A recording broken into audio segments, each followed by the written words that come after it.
to the environment, water, energy, soil, biodiversity, although we're just beginning to understand how serious that is. And then on a personal level too, it's unavoidable because we're living in this world that's kind of falling apart. And so on a personal level too, these crises invade our lives in various ways. It's various kinds of breakdowns in the same areas, in money, health, relationship, and so forth. And so that's catapulting us into a space between stories, where we don't know yet what is going to, we get glimpses of the new story, and we can articulate it in general terms. Maybe I articulate it in terms of interbeing, of the understanding that we are not separate selves in a world of other, but that we are our relationships, that everything mirrors everything else, that everything we do will affect everything else and come back inevitably to affect ourselves, that every difficult relationship or beautiful relationship in your life mirrors something inside of you. This is a doctrine that is open to considerable abuse, actually, where you think that you have to figure everything out. What exactly is this mirroring? Well, maybe you're not meant to know. Maybe the effort to figure it out can be a distraction from the full experience of it. Maybe we'll get into that later. But fundamentally, interbeing recognizes that we're not separate from each other, we're not separate from nature. And from that, all kinds of new to us ways of being, ways of relating emerge. Technologies, personal practices, modes of relationship, ways of thinking, ways of speaking, life choices, different ones come from that understanding.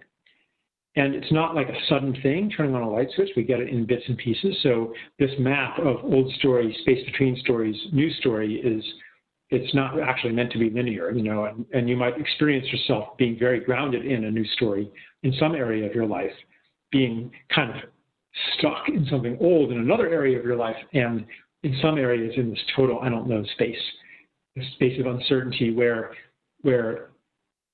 the stories that gave form and shape and meaning to your life no longer work. So you don't know who you are. You don't know what's real. You don't know what's practical. You don't know how to navigate. You don't know how to create changes. You don't know how to respond to things. It's this kind of space of vulnerability and newness and experimenting and questioning and doubt. And this is something our culture is not very okay with. We're supposed to be able to produce the correct answer. That's what school teaches us, for example. But it is unavoidable to go through this space, I think, for most people in some way. It's the breakdown of the old that allows something truly new to emerge, something that's not just a different configuration of the old in disguise as something new, but something truly new, like there has to be a letting go, a surrender. And that is not to say that surrender is a prescription, that it's a new thing to do, a new thing. Here's what you must do. You must surrender. You must let go. No, that's not actually surrender. It is a process much larger than ourselves that happens to us. So before I go on, we're going to use the modality of story a lot in this course because, and this came up in some of the question threads, it's not that we're discarding reason and linear thinking and logic and precise language analysis. We're not discarding these tools, but we're recognizing their limitations and seeking to return them to their proper realm and advancing other ways of understanding, other ways of knowing, other forms of communication. Many of us are frustrated in our ability to communicate what we've experienced to other people, to communicate our way of seeing the world to other people, and to translate this into the activist realm. I mean, we need to be more effective. We desire to be more effective in changing other people's opinions and beliefs. Because or let's say changing other people's stories, because if the world is built on story, then a lot of stories are going to have to change if we're going to have a livable planet. Although, some of you may have noticed that I'm actually using a trope of the old story here, and even saying that, giving you as a reason why we should do this, because if we don't, we're not going to survive. Navigating by have to, navigating by fear, navigating by compulsion, saying, well, we're forced to take this new direction. And that taps into the old story view, the Newtonian view, that the world is essentially governed by force, and that by becoming the master of force, we will become the masters of the universe. And we will talk more about that later in the course. But right now, I'd like to invite Brent to unmute his mic, Brent Durbrow. And Brent is our surprise guest for today. So I'm going to give, hopefully Brent can unmute and turn on his camera.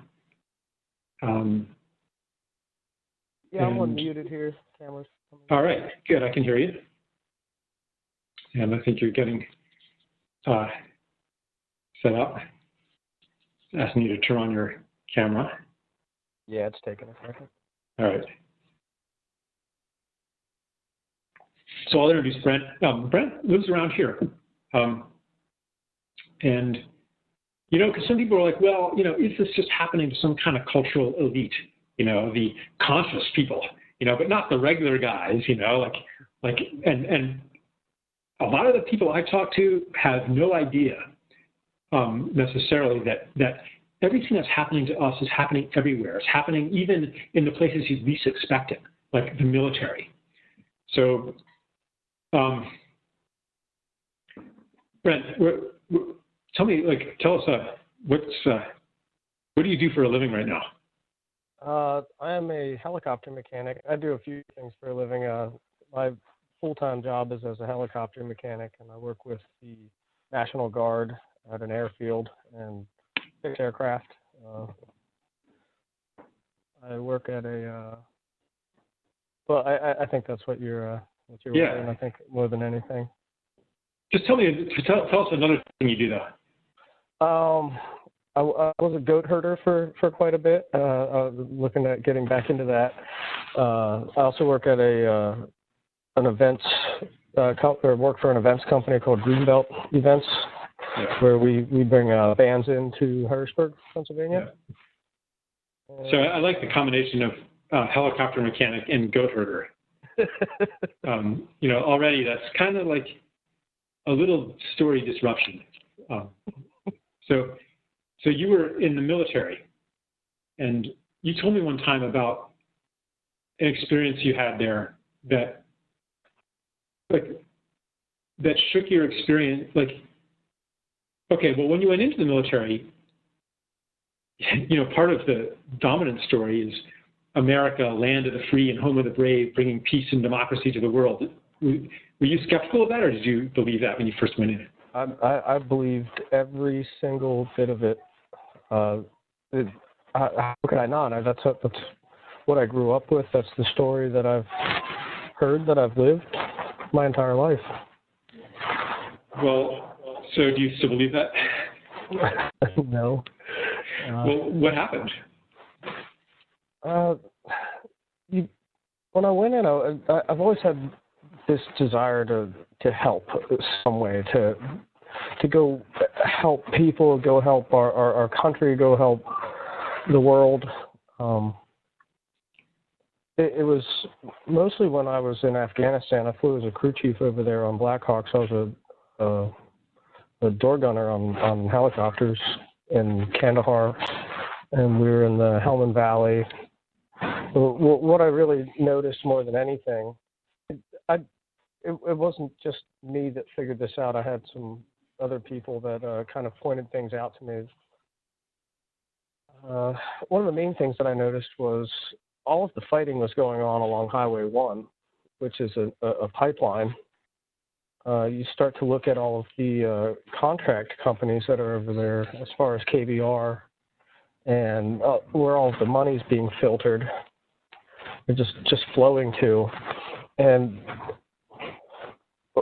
I couldn't understand what was happening over there because we were told one thing, but it didn't make sense when you saw it. When you actually saw it, you're told something, but it doesn't make sense. So I started thinking about it, and the biggest part about that is that you feel as though you're not supposed to be thinking about it. You just do.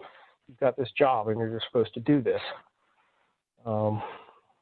And Brett, you told me about like a particular, like you were going on these raids and basically kidnapping people, and like that story was really moving. Like it was something that really shattered your story that you were the good guys. Well, we would fly a lot of enemy prisoner of war around, and there was a number of times that we would pick people up, and they would have been in pretty much prison camps. Not really sure where, but we're also separated from the entire big picture of it. We all just kind of do a little part, but nobody really knows exactly, especially at the lower levels where I was at, where nobody really knows exactly what all's going on. We would pick up enemy prisoners of war, and these guys, what I realized is that these guys knew when they got into the helicopters, they weren't going to see their families again. They weren't coming back home. There were some of them that were just shaking. There were other ones that were just stone cold in their beliefs and what they were doing. Not afraid one bit. I've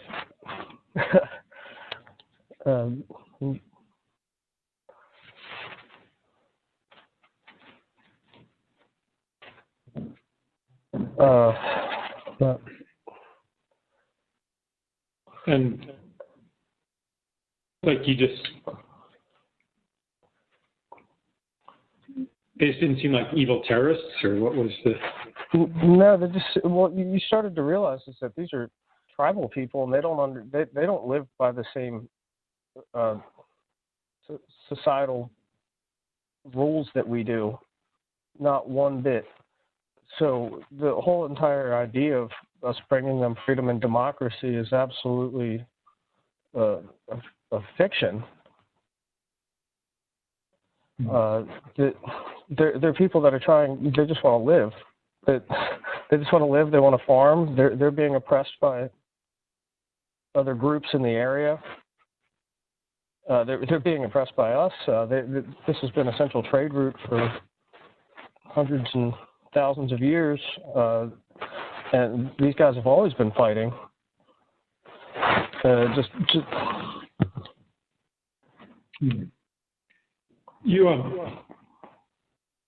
I'm not going to.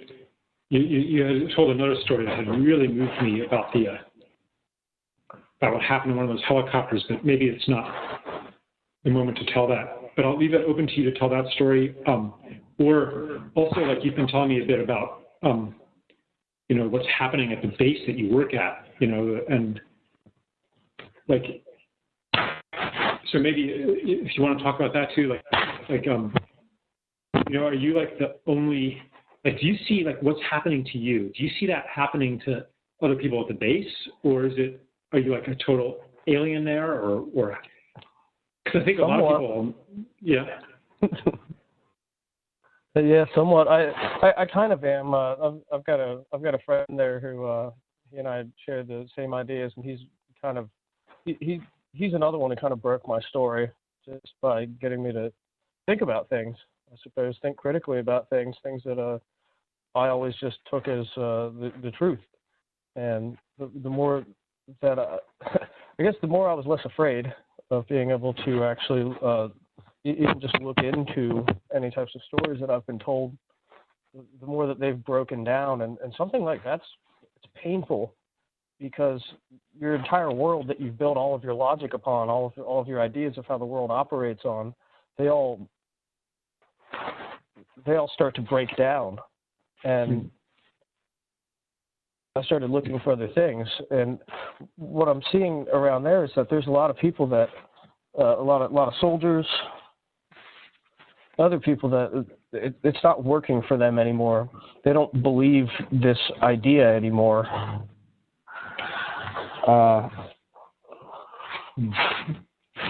And I've had some people come up and talk to me because, yes, I am kind of an anomaly as far as that goes, because I was very, very happy just to be able to go back there and be able to, I don't know, just eat again and have health insurance. But I haven't even used it. I don't need it. These guys, somebody came up to me and they said, I get really, really angry for no reason. I don't know why I get angry for just absolutely no reason. And I talked to some of these guys, but it's kind of like I've been silenced from the higher ups of being allowed to. I've been moved around and things like that because you can't speak like that. I've introduced ideas of actually being decent to each other instead of throwing things at each other, just being plain awful towards one another. And that's kind of how the place has worked for a long time, but that story's just not working for anybody anymore, and people they're just not buying it, and they're looking for something, but they don't really know what. Mm-hmm. Yeah, and I think that's like really different than it was a generation or two generations ago, like in the World War II era, when everybody felt like they were all together doing something important, like united in a common goal that was important. And I mean, I see that, there's probably still people who go into the military as you went into it. But I see a lot of cynicism, a lot of just going through the motions, people I talk to who are in that world. And it's like the core of the story is hollowing out, leaving only the habits and behaviors on the surface. You told me, Brett, would you be willing to tell the story about what happened in the parking lot that day? Yeah, sure. Because that's a whole other dimension of something that changed the story for you. Well, when I had met Charles and Stella, Charles's wife Stella, Stella gave me a book that she wrote, and I'll get back to that. But that's kind of important in this story, because just reading Stella's story really helped me to be able to open up my story and be able to watch and listen and kind of receive messages, I suppose, from things that are going on around me, things that I never would have looked at before or even given a second thought. What was going on one day is that I had Child Protective Services called. My little girl, when I was putting her in her car seat, I accidentally poked her in the eye with the tag on her blanket, and this came up in school. She's 3 years old. She said that Daddy poked her in the eye. Why did Daddy poke you in the eye? Because he was mad. Like, why was he mad? Because I wouldn't be quiet. Like, and she's 3. She calls me mommy sometimes. But Child Protective Services was called, and I was freaking out because these people they have the ability to come in and just say that you can't see your child anymore. And this happened over the weekend. Nobody had talked to me. Nobody had called me from the school, anything like that. And they're coming to my house. They're coming to my house that day. So it's Monday, and I'm at work, and I'm just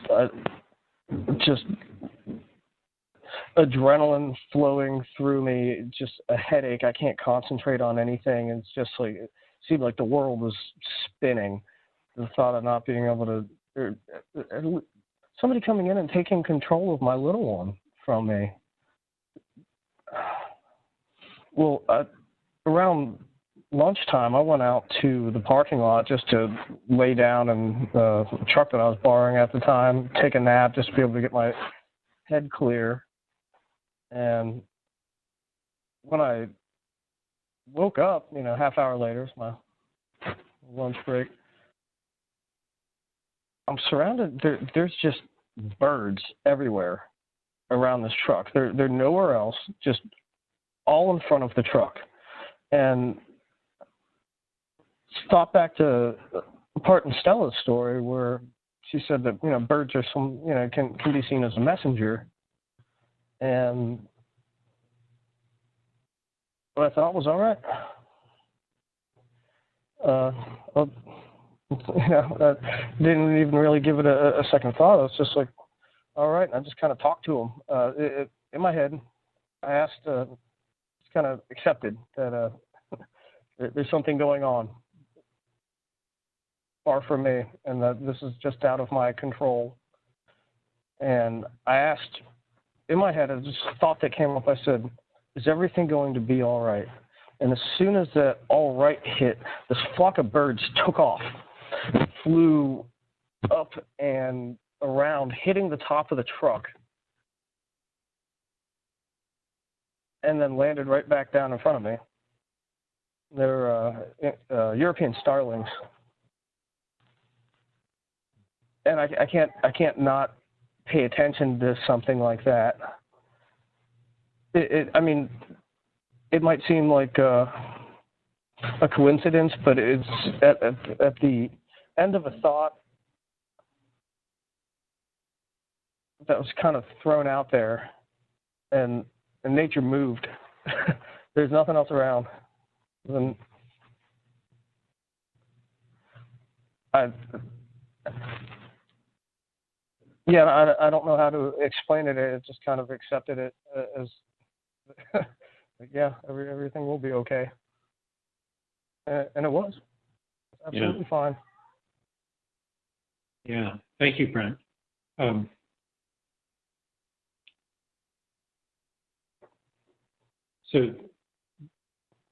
reason I was hoping you'd share that story is because for me, it's kind of an offering of like a way to navigate through the space between stories. Like, you don't know what to do about things. It's not like it gave you, some strategy to use, but you're in communication. It's with something beyond yourself, and actually, like in one story, it was just coincidence. In another story, there is an intelligence in the world beyond you. It doesn't, and so nothing is proven. The mental tools of objective proof are not helpful. This doesn't prove anything about the nature of reality, but it does offer you a choice. It offers you can be in story number 1 or story number 2. And how do you decide which story to be in? Like, how do you decide? I don't know. Like, Brent, do you have moments where you think, it's just coincidence? And do you have moments like how do you relate to that experience now? I've had more experiences with birds that should have no reason being near me at all. And I don't know, when I was talking to you Thursday night, you were saying that maybe whatever's going on and whatever I'm thinking about, that there might be messages, and I thought a lot more about that, and it just seems as if these thoughts pop into my head, and I just kind of try and go with them instead of it's really not me when it comes down to it. It's just something else, and I'm just kind of listening now. Mm-hmm.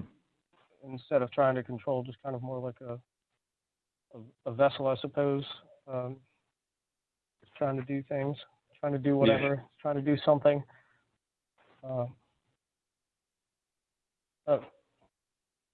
Sorry, I don't think I answered your question. No, that's cool. Yeah. Yeah, I'm thinking about just, how I received the story and maybe how a lot of people on the call received the story. So one story would be like, this guy, Brent, disgruntled military vet, probably has some PTSD, and now he's making stories about birds, like there's like this really like, cynical, dismissive part of me that can take your story and dismiss it and take your obvious sincerity and obvious sanity and dismiss it, and I can maintain my old story, but it comes at a cost, like it hurts my heart to do that in a way. Or I can take your story at face value and say, yeah, he's sincere and this is unexplainable. And I can orient to that story, and it's a little scary too. Because then, well, if the birds are talking to him, then what's talking to me? Like, what kind of world do I live in? I'm kind of venturing into a new world. Now, not necessarily that new for me, because I've been, playing with this kind of thing for a long time, but in a way new for me and new for anyone who's grown up in our culture that doesn't accept that anything outside of ourselves, that says basically either you have a causal explanation for it or it's random, but it doesn't, our dominant story doesn't admit to the possibility that the events of our lives are speaking to us in some unexplainable way, that the other beings are speaking to us. So it's a new story for me in that sense. And it's a new story for our culture in that sense. Although, in fact, it's a very, very ancient story. Most people who have ever lived on this planet believe without any question at all that the world has intelligence in it. And that it speaks to us, and that the small happenings of our lives are significant in some way, and you can learn to listen to it. That intelligence is not only in human beings. In fact, and I think that this is maybe the deepest aspect of the transition that we're going through right now as a culture, is to no longer enclose intelligence, subjectivity, beingness in the human realm. And to say, yeah, we're actually not alone in the universe. We're at home in the universe. It's also considered unscientific to believe that, superstitious, because one of the, I'm not sure how nerdy I want to get here, one of the metaphysical assumptions of science as we know it is objectivity, that the world is a bunch of stuff out there. And that's the enabling ideology for technology as it's being used on our planet. It's just a bunch of stuff out there. It doesn't have intelligence or beingness, so we can kind of manipulate it any way we want to. Why not? Like the bricks don't care if we stack them up or if we leave them there. The rocks don't care, the trees don't care, the water doesn't care, the minerals don't care that we take out of the ground, the mountains don't care. They're just a pile of stuff. We can re-engineer things, and there's no order out there that we might be at risk if we interfere with it. So the transition that you're going through, it mirrors a larger cultural transition. So yeah, thanks, Brent. Do you want to say anything else before I move on? Just anything. No. No, but it was a pleasure being able to tell my story here. Stories.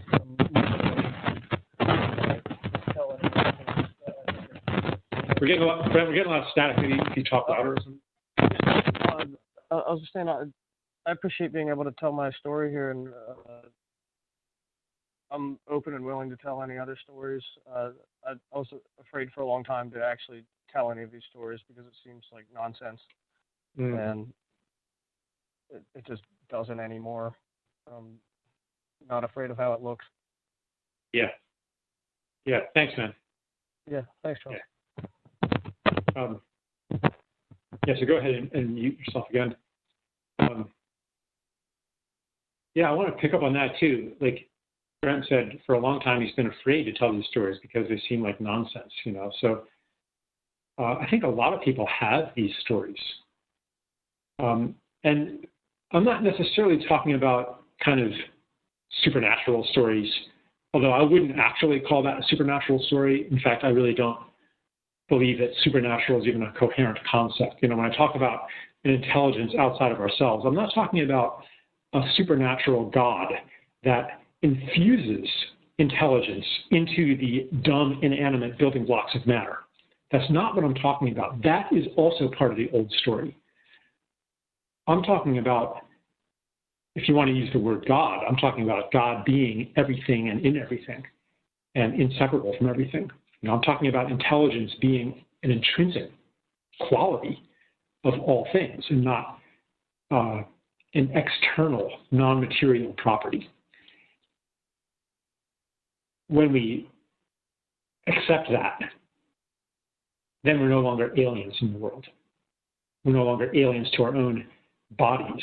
You know, we no longer see the body as kind of a meat machine.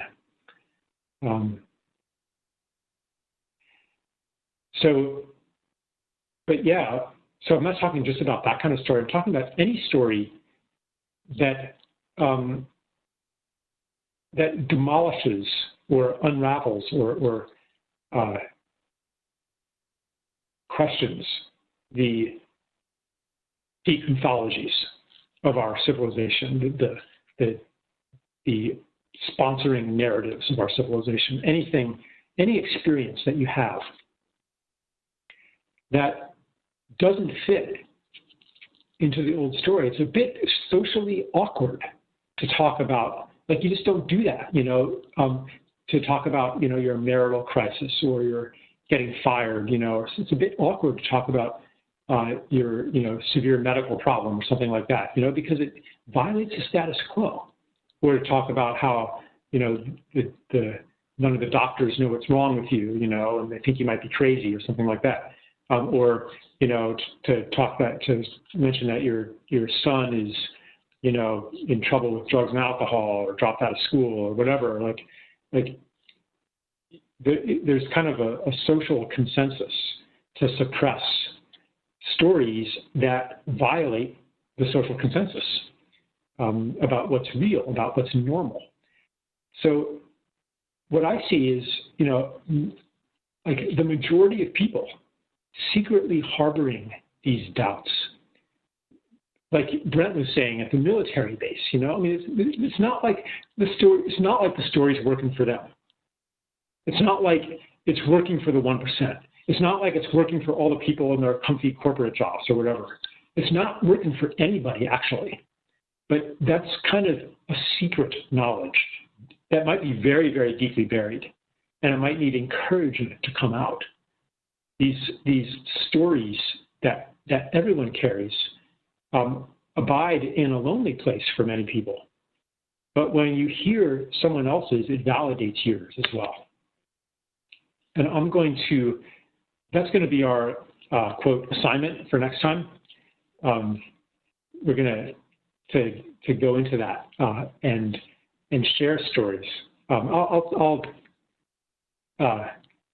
tell you about that a little later because I wanted to go into some of the questions. So I have Maya. Maya Rode is how you say your last name. Geez, I always call you by your first name. Anyway, Maya is one of the volunteers on the team has collected some of the more provocative questions that have been asked already on the forums. And I wanted to go into some of those, like on every session, maybe kind kind of springboard off 3 or 4 of those questions. And the other thing is the fishbowl. So, and I'm hoping our tech is working well enough to do the fishbowl. And I'm just thinking out loud here which one we want to do first. You know, this whole medium that we are using right now, it is in a certain way very much an old story medium. I mean, you know, there's on the call now almost 500 of us, and only one of us is talking. One of us has kind of a hierarchical position of power. The forums and the home groups are, you know, meant to balance that and bring, you know, not just as window dressing, a participatory aspect to this, but like we're going to really be drawing from the conversations there to evolve this course. You know, like I definitely have, you know, ideas of where it wants to go, of where I want to take it. But I also have an idea that stuff is going to emerge and it's going to take on a life of its own. And that it does, in fact, have a life of its own, that there is a being called discourse that is being born right now and that I will be in service to, not the Lord and Master of, but in service to it. And so that's why, you know, that's one reason why, or at least it sounds good, why we're setting it up this way. But I'm really, you know, like I'm serious when I'm not using co-created as a, you know, branding concept. We're going to really be drawing from and listening to what's coming up. So anyway, Maya's gathered some of the questions. I was going to maybe answer a few of them, and then, but also there are probably questions that are stirring in people right now. And wondering which order to do them in. I think what I'll do is maybe I'll do like a couple of the questions that Maya gathered, and then I will then we'll do the fishbowl thing if the tech works all right. So let's see here. Yeah, I mean, these, when I read through them this morning, I was like we could have like a whole course on some of these questions.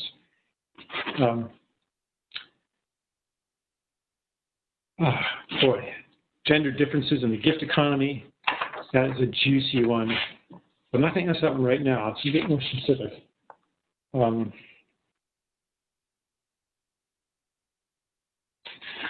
Yeah, here's a good one. Boy, this will be provocative.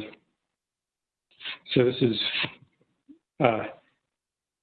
submitted by Whispers W. Jaspers from Minnesota. A recent interaction feels related to the concept of gender equality in Kathy's post. Mr. A recently encountered a woman who reopened his eyes to the world, who reignited his desire to connect with people at a deeper level. Mr. A opened himself up so much to her and vice versa. Through these processes, Mr. A had believed he was becoming his highest, most integrated self, able to contribute in many ways. He witnessed creativity, compassion, and many more attributes through this person, once never understood simply by their definition. Amazed by the illumination that occurred, it seemed imperative to express his appreciation and gratitude for their efforts, and offer his loyalty as a client, and negotiate an operating rate on par with his own income. This person is not his wife. In total honesty, he felt as though what this person had done for him had completely refilled his heart. and could bring his energy elsewhere and use it to illuminate his home and even more of the world. The attention expanded outside his home. The attention that expanded outside his home never seemed misplaced. Fast forward a few months, and now his wife wants him to terminate this interaction entirely, even though the interaction has always been along what seems a well-founded and well-intentioned friendship. He now feels as though his wife's concerns are valid. However, tormented by the idea of boxing this newfound relationship into one of strict and total professionalism and potential loss as to the long-term friendship that exists, Mr. A is not afraid of being hurt, but is afraid of hurting others by continuing in either direction. His heart has sunk, almost as if the social roles of the old story seek to keep him away from an expanding circle of interbeing. Question: are we to continue defining social roles that keep us separated from one another by definition? Extrapolate this interaction 100 or even 1,000 times. What does it say about the cultural norms we live by? Should they be changed? Has Mr. A perverted reality and even the concept of love for others for the sake of his own social needs? So, one of the forms that the breakdown of the old story takes is that the categories of human relationship that once seemed so unquestionable as to be reality itself are now coming into question and no longer serving all of our needs, no longer able to encompass all of the kinds of relationships that are coming up today. We can see evidence of this simply in the divorce rate, which is, so I don't know what it is. I hear all kinds of different numbers, but it's obvious that, marriage as we have known it, marriage as it was defined in what you might call the age of patriarchy, is breaking down. And so I think a lot of people are coming into relationships that are hard to define, hard to contain within the categories that were offered. Is this person a friend? Is this person a lover? Should we get married? Are we meant to be partners? What is appropriate for friends? What's appropriate for a client? Where does the boundary between a coaching client end and friendship begin? Does the division of life into the professional and the personal even make sense? These are, I don't have answers to these questions. And I'm not, the expert. I'm not the guru. I am in the space between stories with these questions as well. And I think that, again, there's, the old categories are dissolving. And so we're trying out new ones. Sometimes we're trying to go back to the old ones and fit something into the old ones, and that doesn't work. And then we're trying to maybe, let's not even have, a category. Let's not even define it. Let's not define it. That's what some people are trying out. And I haven't really seen that work either. Human beings have been called meaning-making animals. That's what we do. We make meaning. We create structures. We create stories. And the stories have roles that people play. So I don't think that we're actually meant to stay in the space between stories. It's a time of ferment where we learn what the new story can be. We play with it. And it can be very traumatic as the old ones dissolve. And we're thrust into that space of, I don't know, that space of what's real, that space of what's normal, that space of who am I? So, I'm just going to offer you all my I don't know. And to say that it's okay not to know.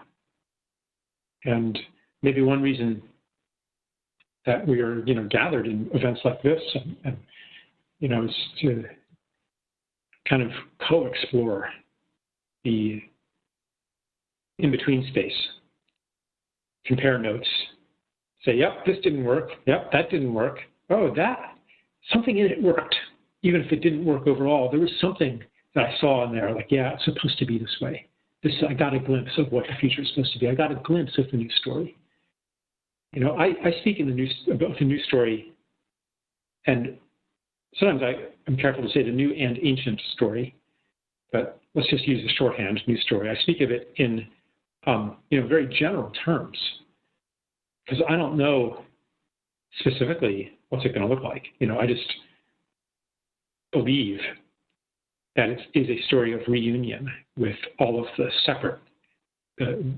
all of the things we've separated out. And it's a story of interbeing. But how does that translate into a mass society? I don't know. I have some ideas, but I don't know better than any of you, like really. And I think that everybody, so there was another question about what is the journey we're on? What did it say exactly? We're all on the same journey. And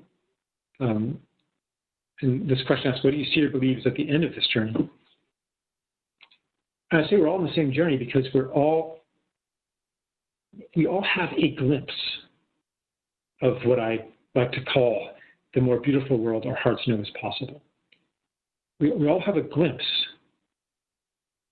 and it's a different facet of it. So in the sense that but it's a different facet of the same thing. That's how do I know that? Because I have so often had the experience of sharing the glimpse I have with the glimpse someone else has had, and having this feeling of recognition. And many people report having that experience too. Like that feeling of, yeah, we're working on the same thing. We are allies in some vast, vast project beyond our comprehension. The sea turtle activist and the, sex traffic industry ending activist, and the rainforest activist, and the, compassionate listening post volunteer, and the meditation teacher. Like we're all working on the same thing. What is that thing? And so I call it the story of interbeing, but everybody's getting a different glimpse of it. And that means that none of us are dispensable, really. And so we gather together and we learn from each other, and we reinforce in each other, like, yeah, I've seen it too. And so we no longer feel so crazy. And that's, again, one, reason to share these stories, among other things, to share stories and to share the dead ends and the pitfalls and the difficulties we have, the experience of being in the space between. So let me look at one more question here.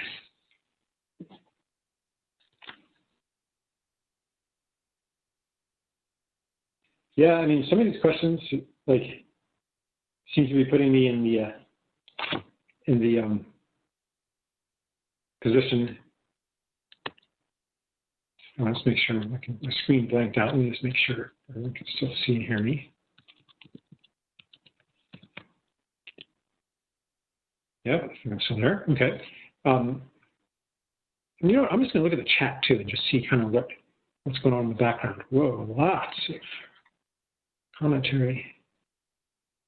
Gee, many private ones. Boy, I haven't been paying attention. I'm so sorry, everybody. Wow.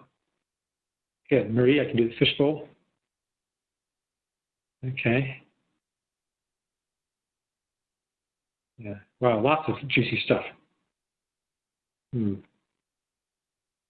Beautiful. Okay.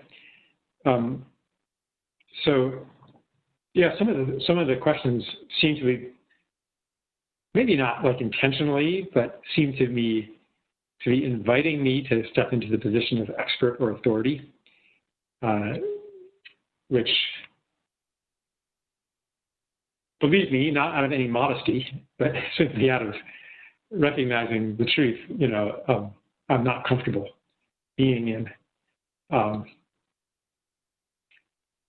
being some like other smart guy who thinks he knows the answer to will the age of reunion come gradually or suddenly, and some of the other questions. But that's an interesting one anyway. I mean, I think personally, I think both gradually and suddenly. And maybe this question will come up in, maybe your stories will answer this question too. That, there could be a sudden event that totally transforms you, that totally ends life as usual, life as normal, and suddenly and maybe even violently catapults you into the space between stories. That happens to somebody. It could be a cancer diagnosis, it could be, a loved one dying in a car crash, that happens. But sometimes you look back and you see that it was building the whole time. So, and this one might come up in the session with Jody Evans later on. She's the founder of Code Pink, like a real Hellraiser, love revolutionary activist. And but I looked, I describe sometimes the uprising in Turkey in Gezi Park, which, this answers another question too. Unlike the the climate change march in New York City, which was months and months, maybe over a year of organizing, huge amounts of energy and time and money went into organizing this event. And it, depends what, I don't want to dismiss it as ineffectual, but, compared to the uprising in Gezi Park, which happened in a matter of days with no prior organization whatsoever, no funding, nothing. But it happened seemingly spontaneously. How did that happen? Was that sudden? And yeah, okay, it doesn't look like it really bore fruit, but was that sudden, or was that the result of millions and millions of conversations happening over a long period of time that created the conditions that were ripe for that sudden uprising? And are those conversations continuing today? I'm pretty sure that they are. So perhaps our work is, in part to create those ground conditions for the sudden to happen. So yeah, so I would say it's happening gradually and suddenly. And I think, let's see, let me go into one more. This was, boy, there's so many good ones, my goodness. Forgiveness, meanings of words, educational paradigms, that's a huge one. So we're going to, save some of these for next time too. But here's one. This will be the last one, and then we'll do fishbowl. Time is it? Yeah, we still got an hour. Okay. So this is Rachel from New Hampshire. Charles, I'm wondering what advice you have for those of us who have no idea what role we are to play in bringing about the more beautiful world. There are so many amazing people here who are already effective, already actively working to create the new story as artists, writers, teachers, healers, farmers, and activists. But I don't appear to be gifted in those areas. I love your metaphor of cells in a body, but so far I have no idea what the function of this cell, me, may be. So I'm left with lots of energy and inspiration from your work and this community, but no idea what to do with it.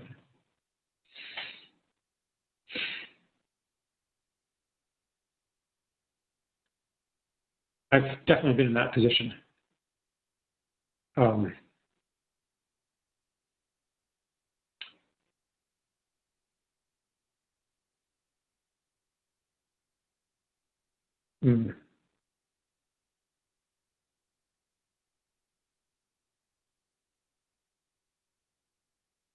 I remember I was in my late 20s, early 30s, I had all of these ideas that just made me come alive and I felt were so important to share with the world. And, but there wasn't, I guess I'm maybe different from Rachel in that I had some idea of what my gift was. But even before I could name what my gift was, I was led to my gift through passion, it just felt so exciting to do this, to write, and eventually to speak, that I really couldn't do anything else. Nothing else seemed that attractive to me. So I guess, I went through a long space between stories. And it was, in a way, like, my body, my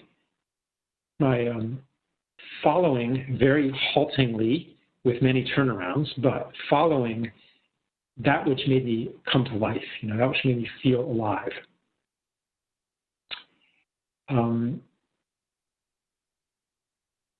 Because, and this, to follow that, this will be another theme later on too, following the compass when there's no map. Following that sometimes takes you to places that you cannot rationally explain how it is that they are going to help the planet, that they're going to contribute to a more beautiful world, because they seem so impractical or so small. They might seem so tiny, that they're not going to scale up, but it's going to affect one or two or three people. Or they might lead you to roles in society that don't even exist yet, that you'll be creating. But this kind of self-trust, which will come up again next week in the session with Lissa Rankin, this kind of self-trust is a really, I think, radical element of the new story, especially when you're in the space between stories and you don't have a map, you don't have kind of a structure of meaning that gives you a role and tells you what to do. So I would say to Rachel, follow what feels passionate and alive to you, even if it's a small thing, even if your rational mind says, well, this isn't activism. This is just, taking care of a child. This is just, doing some inconsequential thing. But follow that, because you don't know where it's going to lead, and it can lead you to places that are outside of your mental map. And that might be exactly where you need to be. So this kind of self-trust is an aspect of undoing the war on nature in its interior manifestation as a war on self. Okay.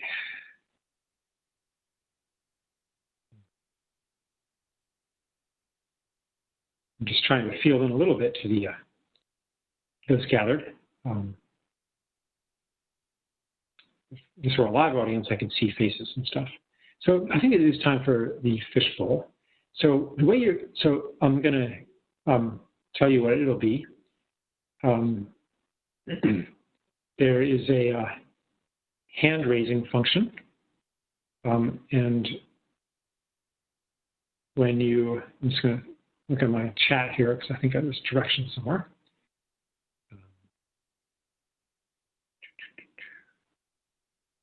Saw something in here. Wow, lots of great discussion here. Okay, Marie's told me that there's 3 already. Okay, so you can raise your hand. Marie, do you want to come on and explain how that works before I do a short centering thing to bring people to the question?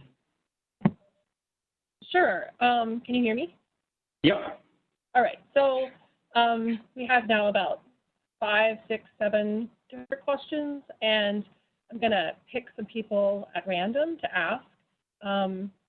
just be very mindful about asking a brief question. With Charles, I'm not going to put you on video. It'll just be audio like I am right now. And it's just a way to, give Charles some feedback about what you've heard so far and ask a good question. So thanks for that. Yeah, thanks, Marie. So in preparation for that,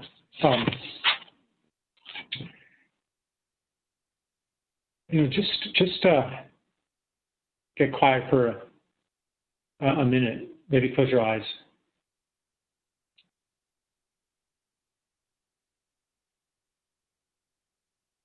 And feel whether there is a question that wants to be asked.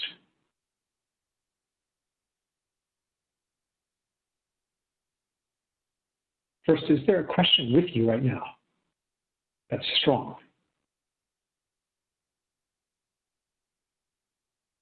And second,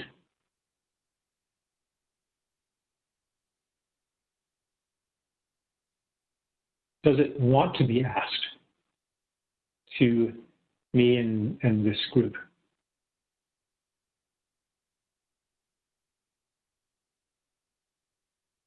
And there might be some physical sign. Your heart might beat faster, you might get a little prickly feeling. So we'll, I think the way the fishbowl is going to work is going to have several people on kind of at once. And it's not just Q&A, but honestly, I can't remember exactly how it's going to work. So I'm going to turn it back over to you, Marie. And what does raising our hand do? Right. So we have lots of people raising their hands. And because we had the sound problems earlier, a little dubious about turning everybody on. I'm happy to try. We can try turning on 5 or 6 people. If that's the way you want to go, and then we can ask their names. And yeah, let's do that. Why don't we turn on 5 or 6 people so we have because the idea of a fishbowl is that a larger group watches a smaller group interact, and then people get tapped out and someone else joins a smaller group. Okay. So what I'm going to do is I'm going to say the people's names as I turn them on. So I'm turning on Paco and Mary Kirkpatrick and Mary Beth Kellerman and Ruth Ann Churches.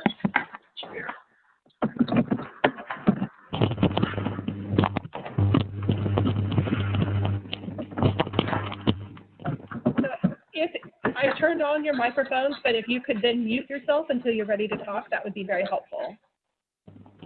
John Ed O'Malley.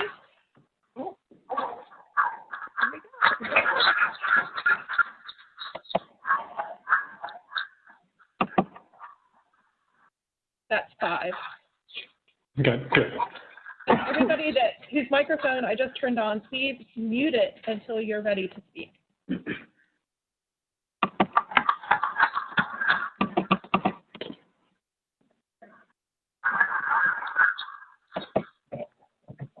Okay.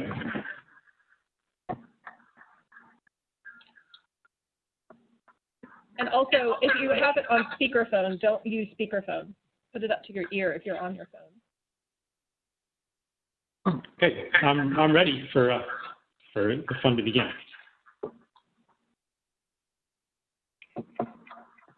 Mary, your voice is still active. Why don't you ask your first question?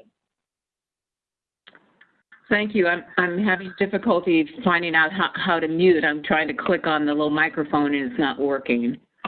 So when I'm done, you might want to mute me. I'll mute you when it's time, yeah. Okay. Shall I begin? Sure. Yeah. Well, first, thanks, Charles, for being here and Mary for facilitating. I want to acknowledge that piece about following the bliss. I mean, that's Joseph Campbell's talked about that as a life compass through life, one's life, and you were talking about that, Charles. My heart was just when Brett, was that his name, was talking about his story. I just really was connecting with that in two ways. One was that I have this sense that like children who grow, we know that there are parts of the growing and maturing cycle. That is also true as adults with our mythologies, our stories. And so, for instance, with that, seeing the birth, I mean, I've been experiencing this kind of thing for 25 years, and I'm going, yes, I'm so grateful to hear you have that experience, Brett, and that more and more can do that. And everyone is where they are in the evolution of the stories, the mythologies, and that they can transform. And that is true societally, too. So the piece that came up was when land of the free and home of the brave. I'm recalling some of Carolyn Mace's work on archetypes that says that she said, anyone born in America, that is one of our basic stories. We have really warped that through war and atrocities like Manifest Destiny, and that really the pursuit of freedom internally, very deeply, is one of the base stories. And I almost want to say how, I guess my question comes in, how that might be framed is terms of spaces between the stories, because part of that navigating is to get into that space and say, what is the true nature of that basic story that has the capital T truth, period. Mm-hmm.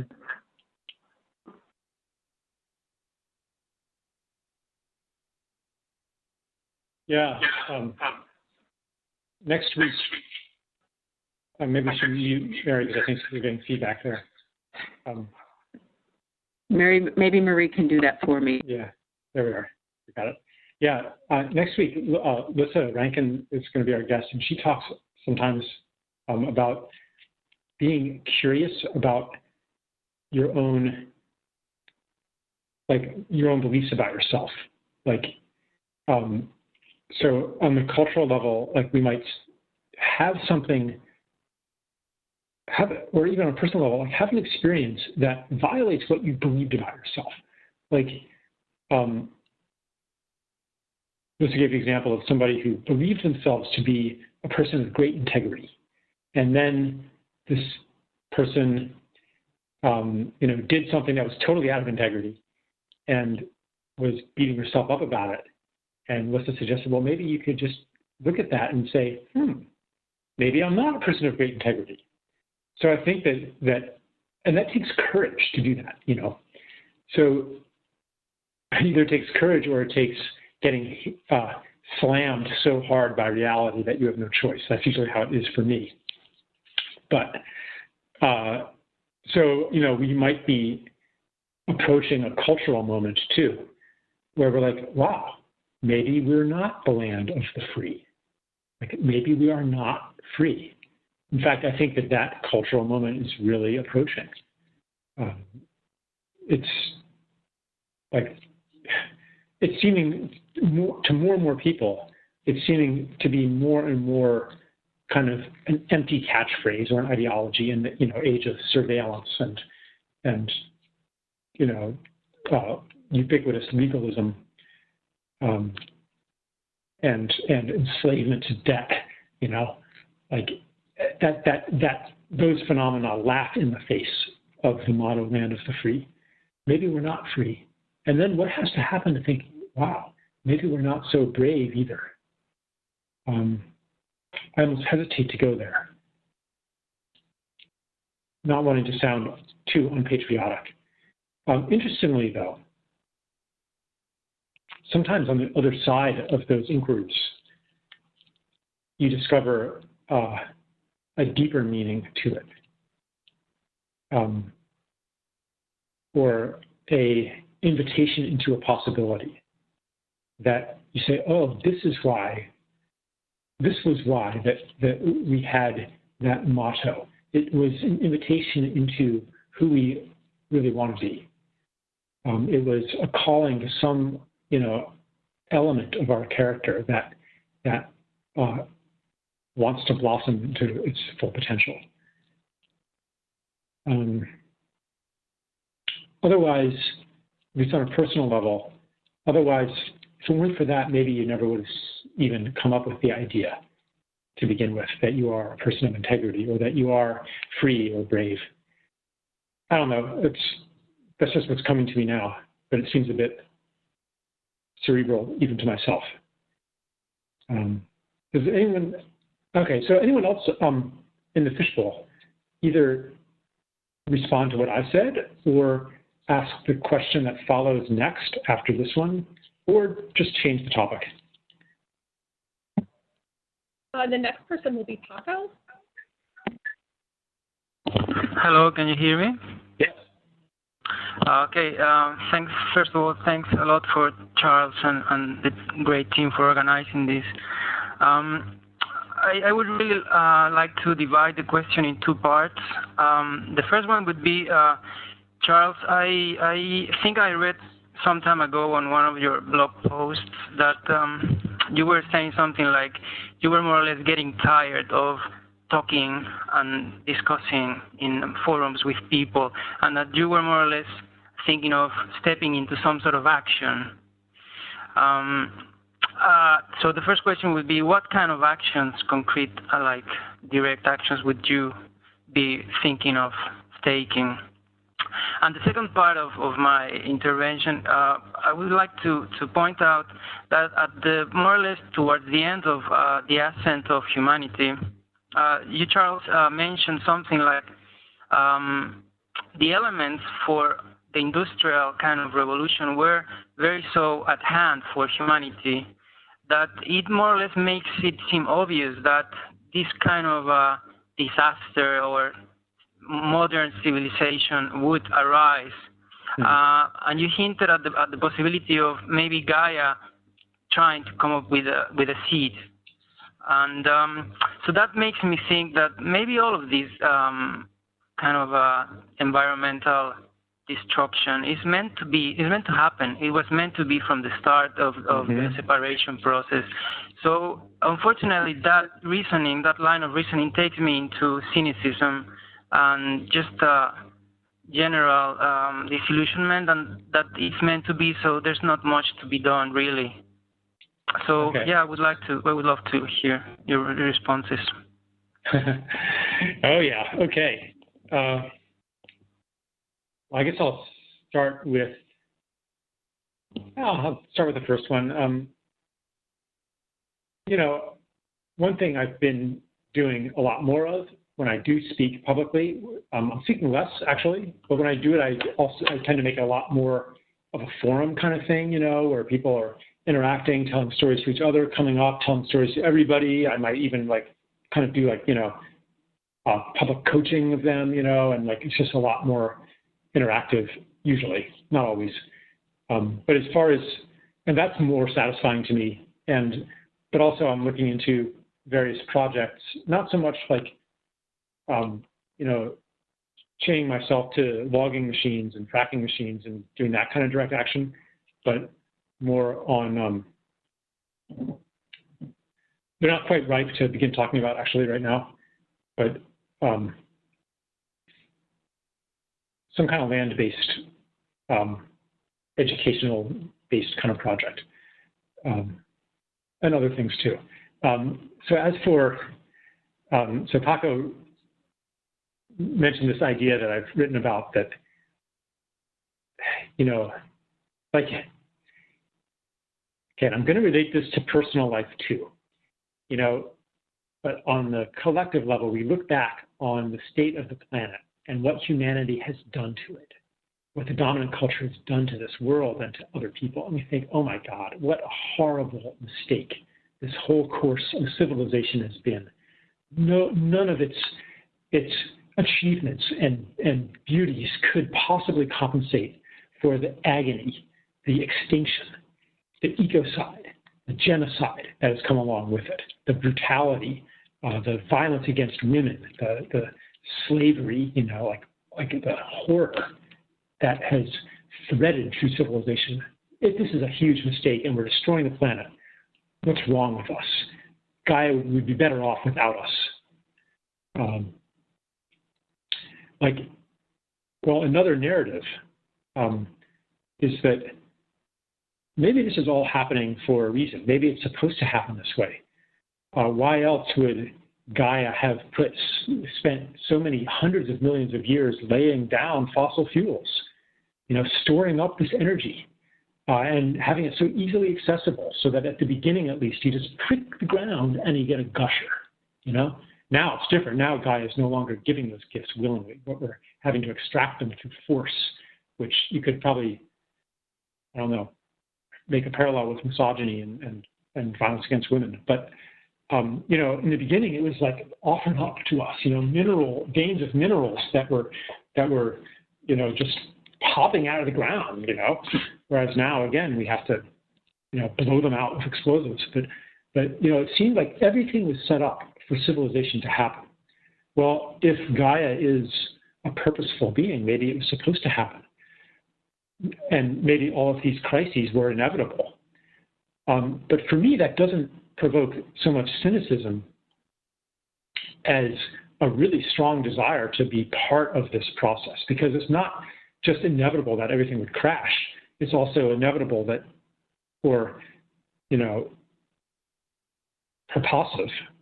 purposeful, that it's supposed to go through, that we're supposed to go through this very process of transition. It's not an ending and a demise, but it is a initiation, an initiatory ordeal that calls upon all of our capacities, that calls on us to discard our delusions, just as a life initiation does, just as a life initiation demolishes who we thought we were.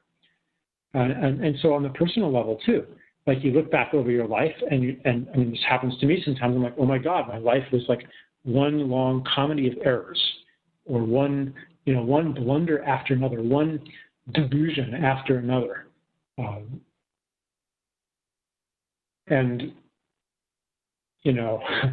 The world would be better off without me. But then I have these moments of, well, hold on, like maybe all of these blunders were actually orchestrated by some higher logic that I wasn't aware of, because they brought me to this moment of realization. That is perhaps one of these key moments in the transition in our stories. A life initiatory moment where you realize that this was all happening for a reason. Even the most difficult, painful experiences were an offering of generosity. The universe is generous.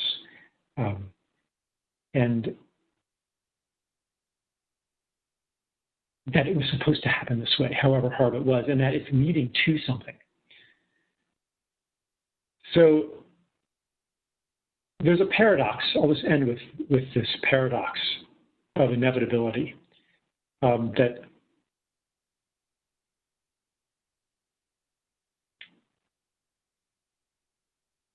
our metamorphosis, our transition, is inevitable.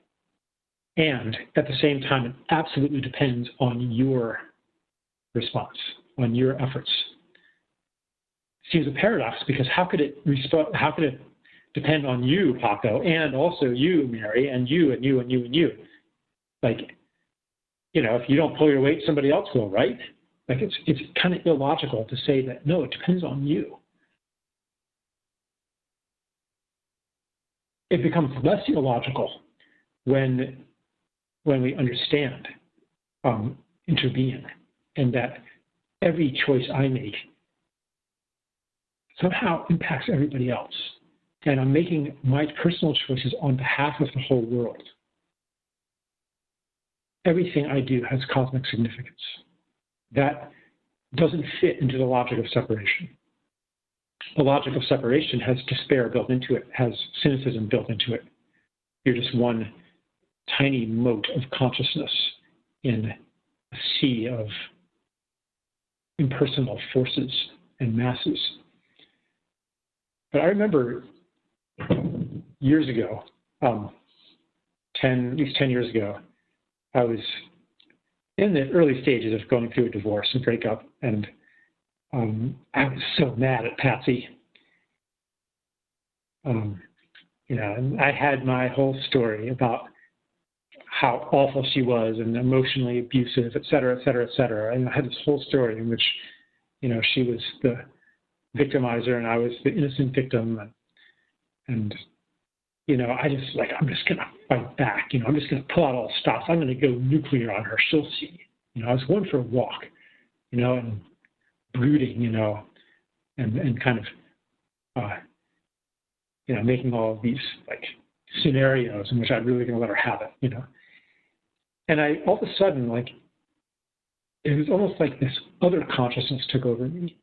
And I had this moment of kind of just of clarity that if I went nuclear on her, then there would be nuclear war on this planet. Because it was just this, I'm not going to say it's literally true, but it was the truth of the moment. There was truth there. Because then, later I reasoned it out of it, because if I went nuclear against someone I love, who's my family, then what am I saying about human nature? What am I saying about the universe? What universe am I choosing to live in? Well, I'm choosing to live in one in which there's absolutely no reason why, Russia wouldn't go nuclear on America, or, Israel wouldn't go nuclear on Iran, or whatever. I'm kind of defining my world through my choice of stories that I act from.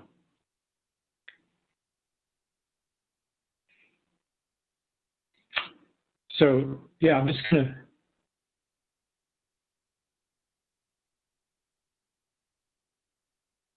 it's not meant to put huge pressure on us. For me, it's just kind of a reminder of something I know, that my choices are important, they're significant.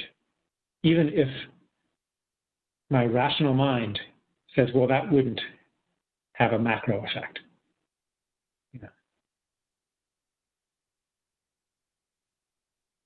So I invite anyone else in the fishbowl to unmute themselves and respond either to Paco or to me, or to bring a new question in.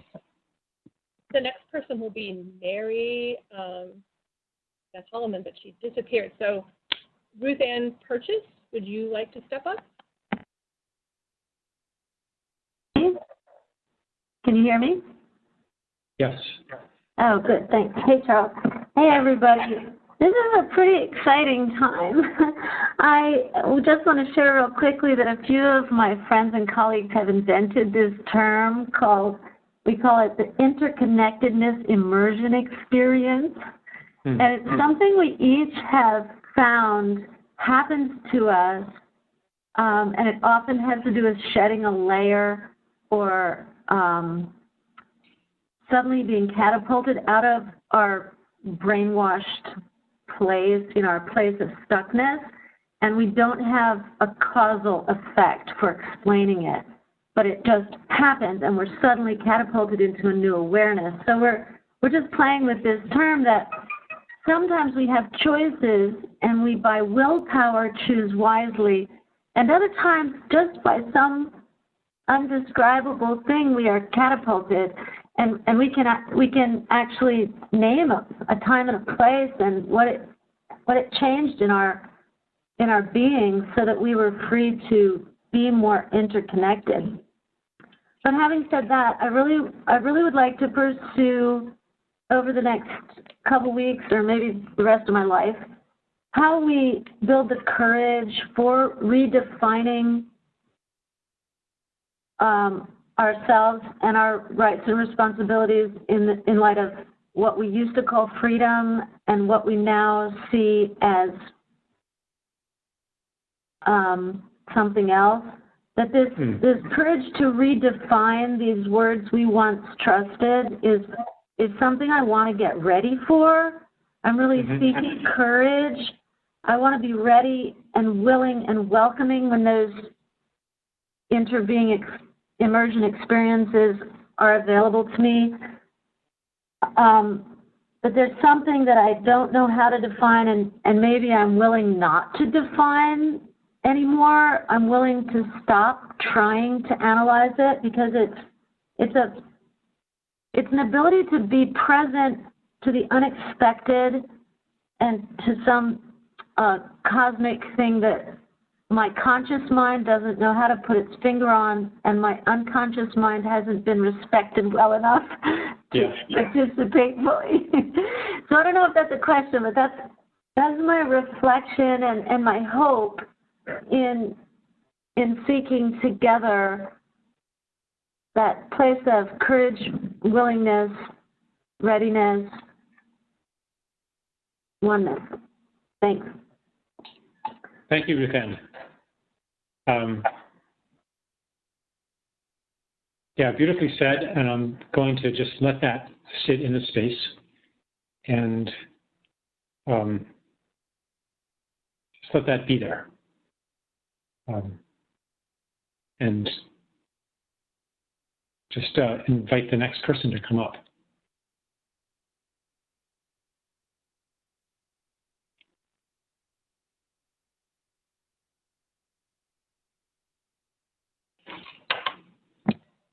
Well, the last person that I had picked seems to have unraised their hands and moved away. Okay. So I think that was our last one. There are others who have raised their hands. I can just randomly call on them and see if. All right, let's do one random one, and then I'll move on to the to our next activity. Okay. Ann Collier, you ready? Ann, you're live. Hi, I think I clicked on hand raising by mistake. So I am like incredibly random, so random that I don't even have a question. Okay, well, I just we can move on. Let me just thank Brent. Thank you for the stories, Charles, and for bringing Brent to our attention, his beautiful story of the birds. Yeah.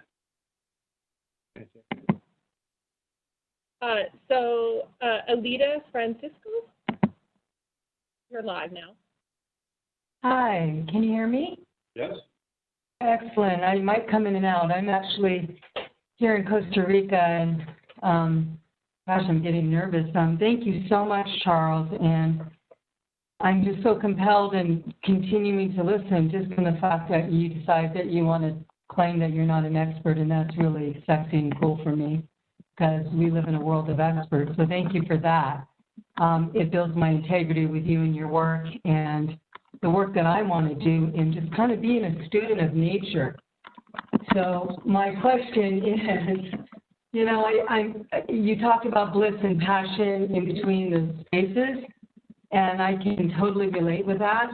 But what I can take accountability for that I've not been able to really recognize until today is my passion is like fire. And so if I were to look at this element of fire that I continue to blaze in all my stories, my responsibility is I seem to attract people with buckets of water that just throw it right over, my story. And then I want to say I'm brave and courageous and very fire goddessy, but when those buckets come, I grab all my fire and I run and I lock the door and I find myself hiding again. Yeah. And so my question is, have you experienced that? If you have, how do you work with that and manage and navigate with that?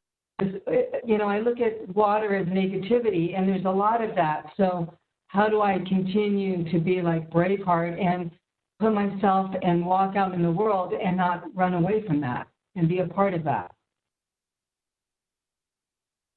Yeah. Yeah, that totally happens to me. Does that make sense?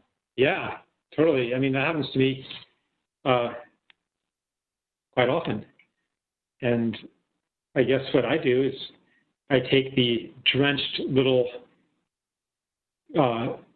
cinder of my passion, and I snuggle up to a whole bunch of really bright, glowing coals and fires, and it reignites it again. In other words, I stay in the new story with the help of other people who are in the new story, who hold me there and keep me there. And sometimes, and as that happens over time, as I'm, as that, I hope it's not corny to extend the metaphor too far, but as that coal glows brighter and brighter, it's so hot, it's burning so hot that when those buckets of water get thrown on it, instead of putting it out, they get turned into steam. They get sublimated. They get transformed. And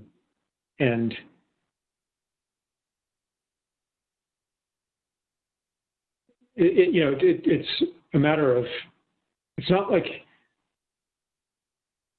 for me, it's not so much a matter of bravery as support, which is one reason that I'm, doing this work, because I want to give other people what so many people have given to me. I want to pass the gift on. And this course is, one way of doing that, to, kind of channel some of that fire out, into everyone on the course and have it then channeled right back to me. It's like all the little coals get together and they all burn really hot for a while. And then when they disperse, they're just burning that much hotter. So I hope it's not too abstract, but yeah, it's okay to if you see you're going to get drenched, to remove yourself from that situation. I don't know. Do you have a better answer?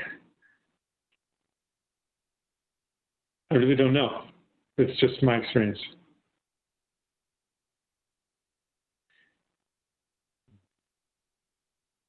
All right. So in the remaining time, I'd like to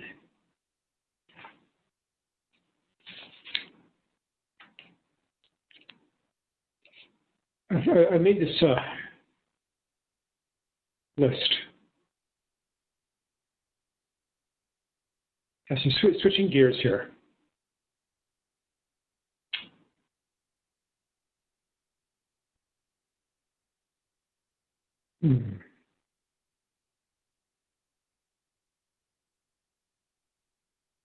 I'm going to read to you a list of statements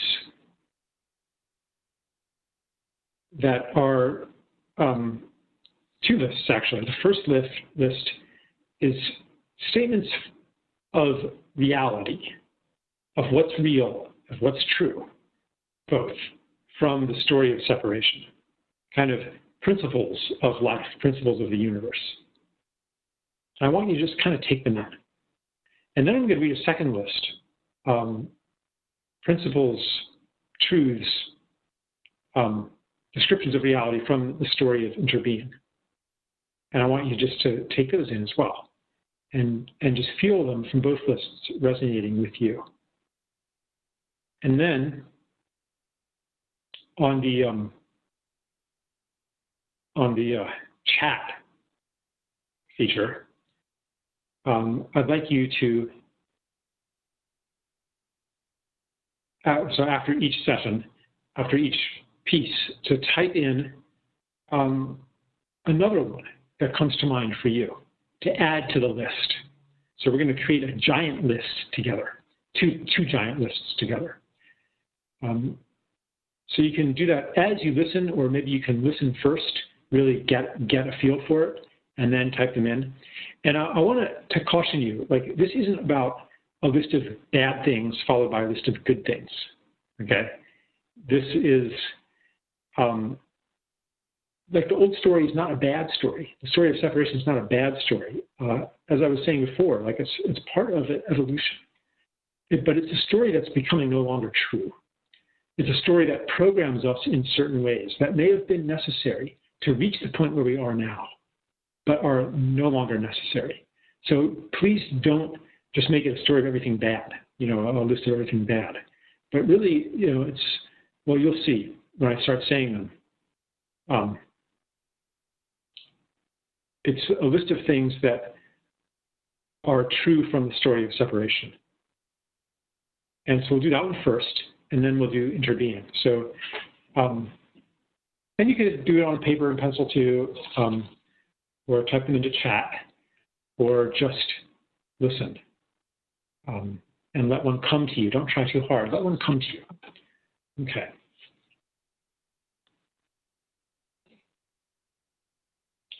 Well, the first one. I am a separate self in a world of other. Well-being comes through control and force. I have to know how to get to these. The world is purposeless, hostile, and uncaring. The most important thing is to be secure. My basic nature is selfish. It is important to protect myself from bad people. Life is basically a war. I can only be a good person through self-conquest, through overcoming the bad things in me. The spiritual and sacred is separate from the physical, from the mere material. I am not my body.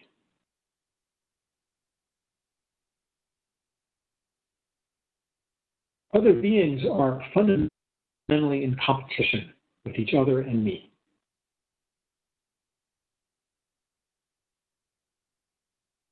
We are just separate from each other. It's hopeless.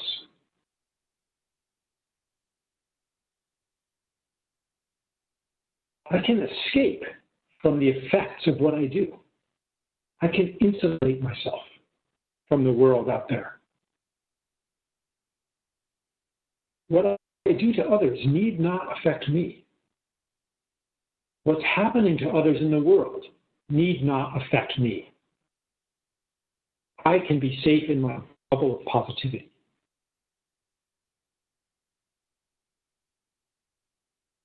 Nothing I do really matters. I'm separate from the universe. If I don't look out for myself, I won't be okay.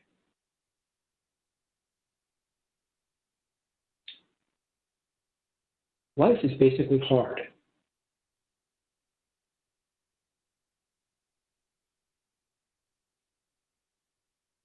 In general, the easy things are not the good things. Easy is bad. I don't take the easy way out. Hard is good. I did the hard thing. It was hard, so it was good.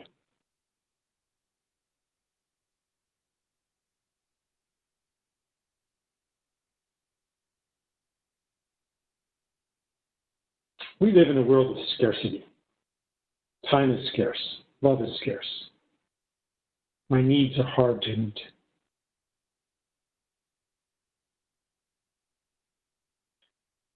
If it's not measurable, it's not real. The important things are the things that can be measured.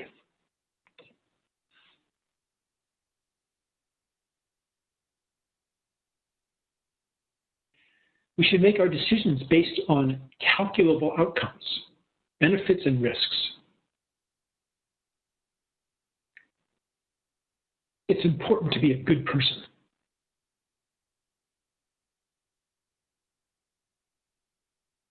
If I just do what I want, I'll be a bad person. If I just do what I want, I'll be punished by God, by something.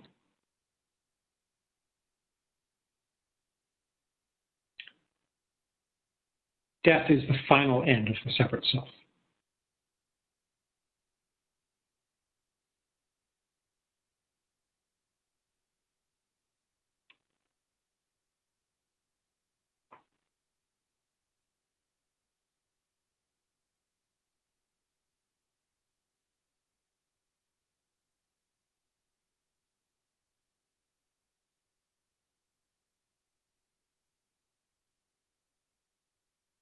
We grow only by pain.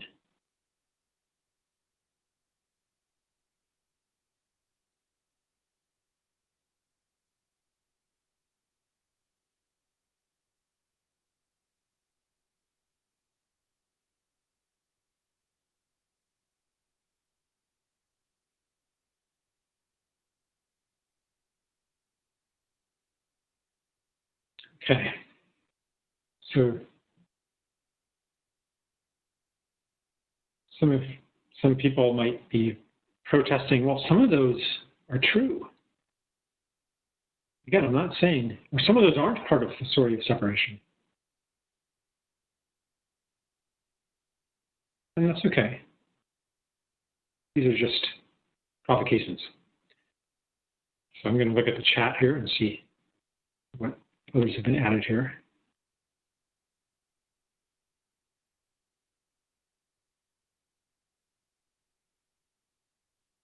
Yep.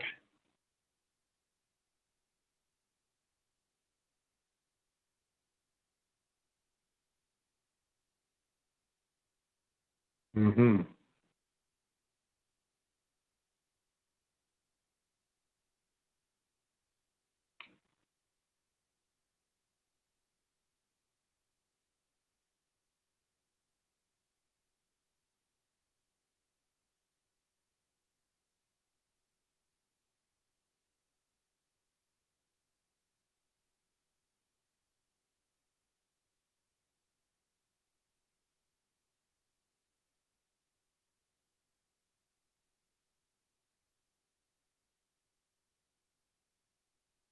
Okay.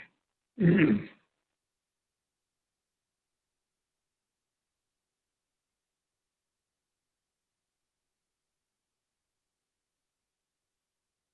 try to send them to all all participants.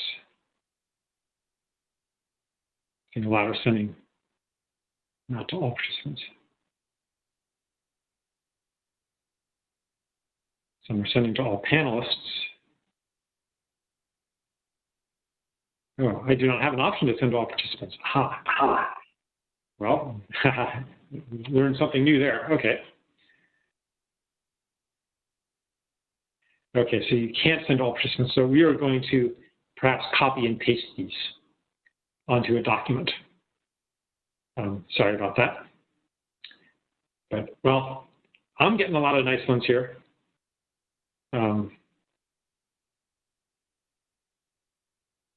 Okay.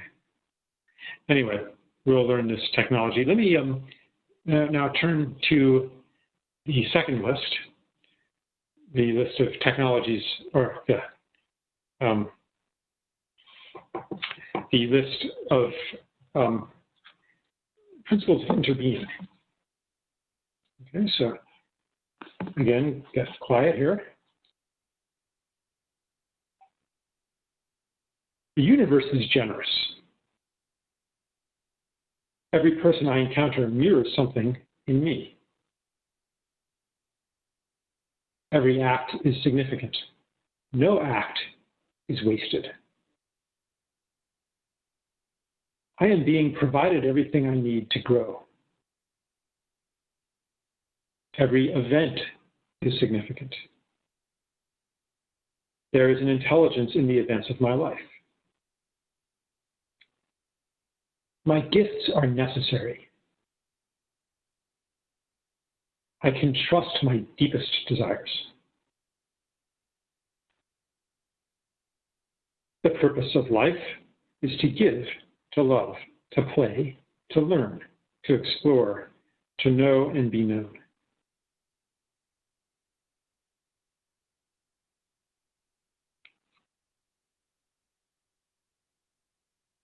It is okay not to know. Uncertainty leads to growth. Loss is a gift. I don't need to earn love. I am love. The universe is loving. I can trust. I can trust when not to trust. Everything is perfect, even if it's not. You are the same being as I am, looking out through different eyes. I would do as you have done if I were in the totality of your circumstances.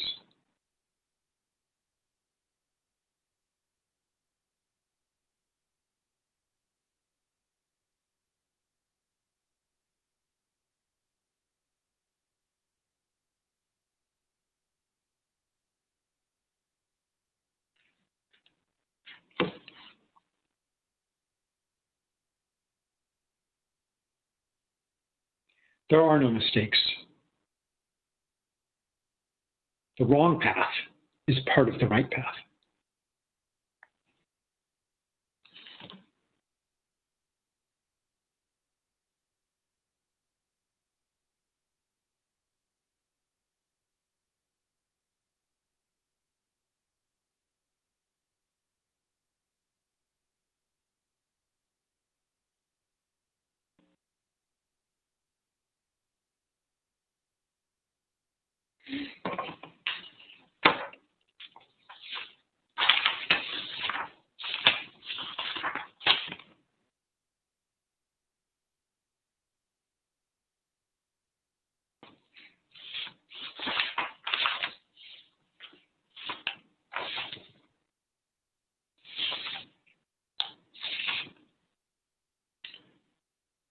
Okay. So now I'm going to clarify the assignment, the invitation for the for next week. And I already mentioned it. When we heard Brent's story of how he entered the space between stories. How he saw the truth of what was happening in Afghanistan. And there were many stories he didn't share with us, but that he shared with me, that really made it impossible for him to occupy the story he had been occupying. And I think that that's probably something like that has happened to maybe most people, maybe everybody in this course. Because otherwise you wouldn't be here. If the world as we're used to it is working just fine, then why would you be in a call like this, So something has happened to maybe at least partially shake us loose from a normal life, from normal perceptions. Well, what was that? Maybe it was one powerful watershed event that did it. Maybe it was a series of events, and there's like one little one that you could describe that might kind of give a feel for the whole journey. So I'd really like to encourage you, though, to tell one story, not kind of a general view of your whole life story, but like one incident, one event that happened that either totally dislodged you and sent you flying into a space between stories, or perhaps that just kind of eroded the foundation of your story. One of those little data points that maybe you suppressed it at the time, but you now recognize contributed to the disintegration of who you thought you were, what you thought life was, what you thought was real, what you thought is normal, how you think change happens in the world, what you thought was important, how to be human, all of that, or any of that. So you'll write up that, write that up, that incident. And then you're all on a home group. So not everybody's already logged into the forums, but the home group is where you'll share these things. So the home group is 30 people, more or less, that you'll hopefully get to know a bit over the next 6 weeks. And, because to share something with 900 people, that's different than sharing it with 30 people, because 30 people, you get to hear their stories too. You get to know them, there's a certain intimacy that develops with a smaller group. So you'll share them with that group, and then your group representative, every home group will have a representative, and you can kind of do it by consensus too, but somebody has to be in charge of then posting those stories onto the main forum. Lori will have that. If you have questions, you can ask Lori. She'll, she's coordinating that process. I think it's Lori who's doing that and not Marie, but yeah, so yeah, the group representative or will post maybe between 1 and 3 of the 1 or 3 of the stories that the group decides on to the general forum. Maybe pick ones that are especially striking, or maybe that really seem to represent a lot of people's experience. Because again, like, the sharing of stories makes us feel that we're in this together, and it prevents that flame from being doused too easily. And we know that we're not crazy. And we compare notes in this in-between territory where there is no wrong, where the wrong path is part of the right path. And so, yeah, I'll offer you that. And I'm going to turn it now over to Raven, if she can get on. Otherwise, Marie or probably Marie. It's actually going to be Lori who does it. Okay. Lori's going to be doing the housekeeping and the rest of the session, but I'm going to be copying all of the comments that have been given through this process and making them into a document. So a lot of people are asking me for that, and I will put them on the forums. I just want everybody to know that. Beautiful. So yeah. Lori is unmuted and ready to go. Okay. And before, Lori, before you just before you start, I just wanted to, so I'm going to, maybe I'll say goodbye right at the end, but I'm going to just thank everybody for your patience at the beginning while we got, the technology more or less working, and for your presence here, for generating the field that is going to carry us forward. And just thank, and also I just really feel grateful to you, Lori and Marie and Raven, and the more peripheral people, Mirror, who compiled the Why We're Here document, Maya, and Felice for the photographs, Ian. Anyway, we'll do that. Adrian for his website help. Anyway, we will, anyway, just big thank you. And Lori, turn it over to you. Hi, can you hear me? I can. Okay, great. Thank you so much for coming, everyone, and for your patience in our initial chaos, which kind of went to calm as Charles began talking. Just so you know, we have over 900 people on this course from all over the world, which is a wonderful thing. And we're so happy that you all joined this. We're going to be responding to as many questions and ideas as we can in the webinars and forums. But as you saw today, and as you'll see upcoming, not every idea or question can be shared in the webinar. We just don't have enough time. But they can be explored deeply in the home groups that Charles just talked about. We're going to have a lot of support on the forums during the week. Marie, Raven, Charles, and I will all be present there for any questions that you have. So don't be afraid to ask those questions. I'll be coming into the home groups as needed to support everyone there and the home group representatives, which you'll be choosing this week. There are instructions in the home groups at this time, and we'll go over those with you, and you guys will really self-organize in choosing who it is that you want to be the representative for your group.